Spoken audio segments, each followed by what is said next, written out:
Hi everyone. I hope you all had a great April Fool's Day. I know I did. Yep, that was all an April Fool's gag. And I'm surprised that nobody called me out because I did get the idea from a comment that I made last year. And either way, so I was hoping that at least one of you would figure it out, but no, it actually turned out pretty good, I thought. So either way, in this video, I'm going to show you guys how I made that. And what it really is just a ROM hack that I created. And it runs on the Atari 7800, or at least an Atari 7800 emulator. And the actual footage that you saw, that was not even with the plug and play even connected to the TV. I had pre-recorded that stuff, and I spliced the footage together from the real stuff from the plug and play, and then also, and I put it all on DVD. Can you tell that I get bored? Anyways, I put it together with that footage from the emulator, and then the footage from the actual plug and play. Put it on a DVD, played it, reacted to it as if I was playing it, and that's how it was made. So sorry guys, reality is a lie. Alright, so let's talk about how this actually got made.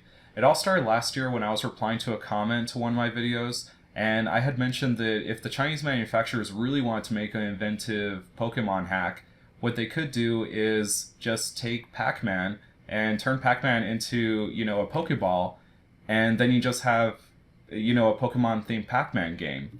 And so that was just an idea that came right off the top of my head. It was really just an idea that I made out of humor right there. But then right after I made that, I started poking around online to see how hard is it to make a ROM hack like that? Because that is the simplest idea for a game, which you could totally, just sell off to people like that if you were an unscrupulous Chinese clone maker. And then guess what? I found out that there actually is a Pac-Man construction set.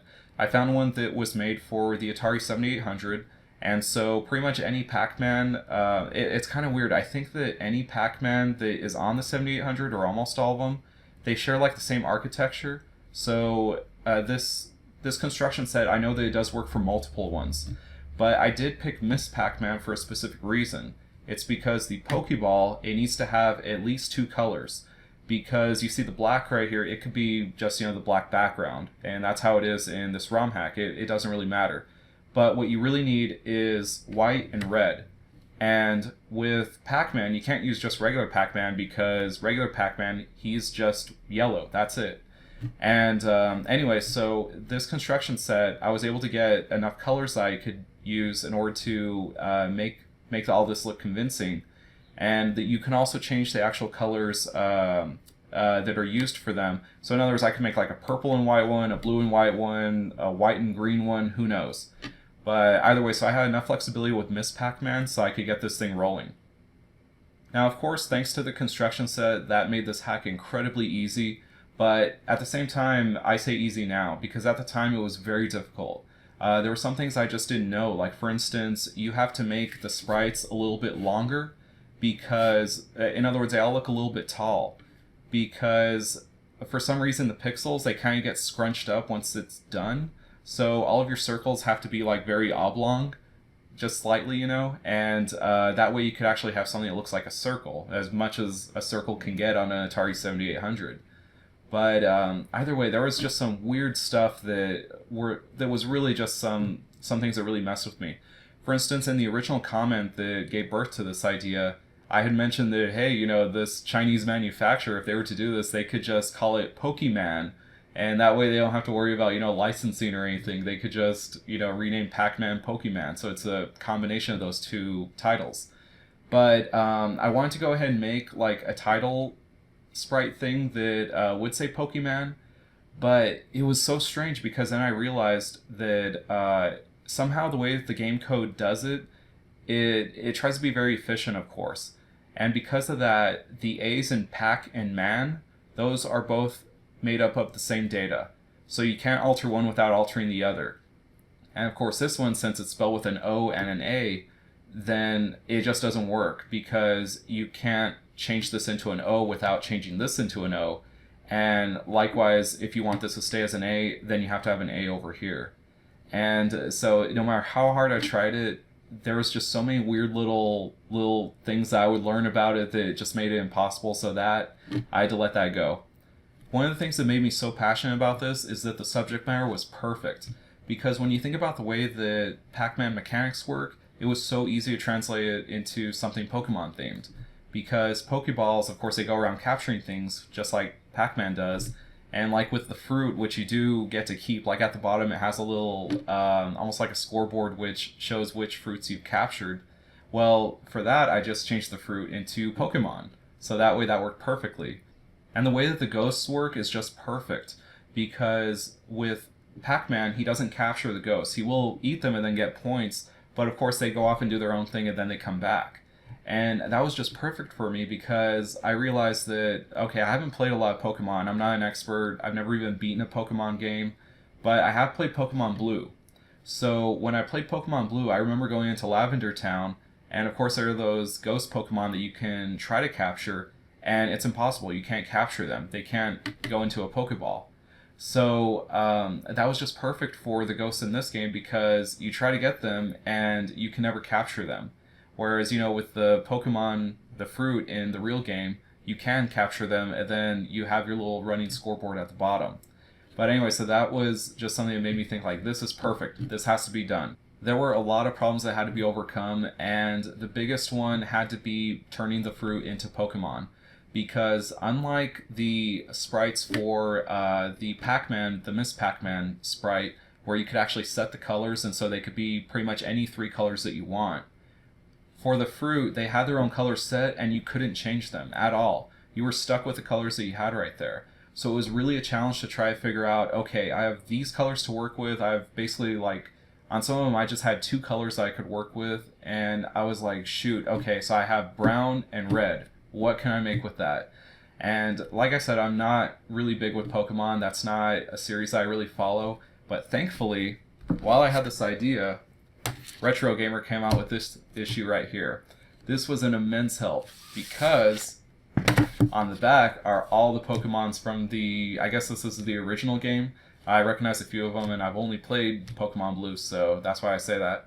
But anyway, so it has all the Pokemon, and this pretty much became my cheat sheet to say that, okay, I have red and brown. What can I make with that? Okay, there's the Digger guy. I can, make him...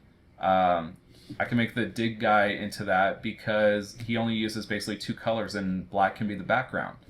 So it was just so frustrating though. The very last one, the highest fruit that you could get in Pac-Man is a banana.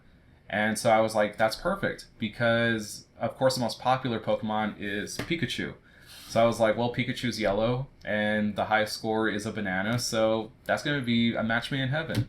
Actually, no. Because with that yellow banana, you only have the color yellow and the color black. So those are the only 2 colors that you have.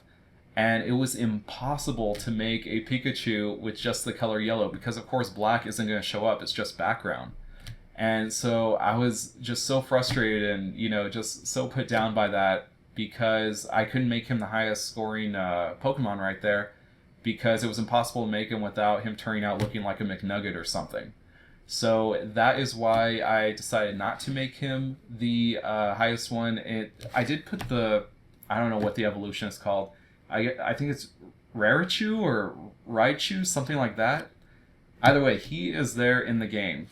But for the top scoring Pokemon, I decided to make that one a Game Boy because I was scratching my head. I really had to brainstorm and be like, shoot, okay, what is in the Pokemon universe which just uses the color yellow?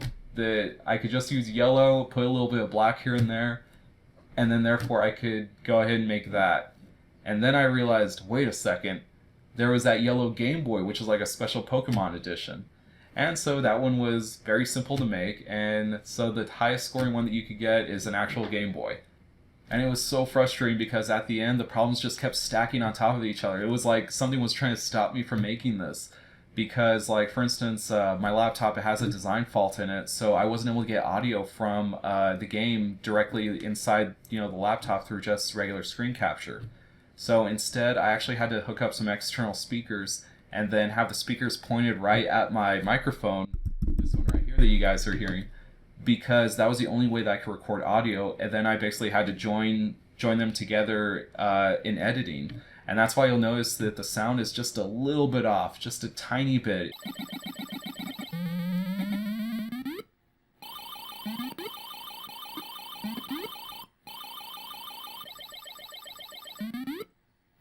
It's just maybe got a fraction of a second delay from the gameplay.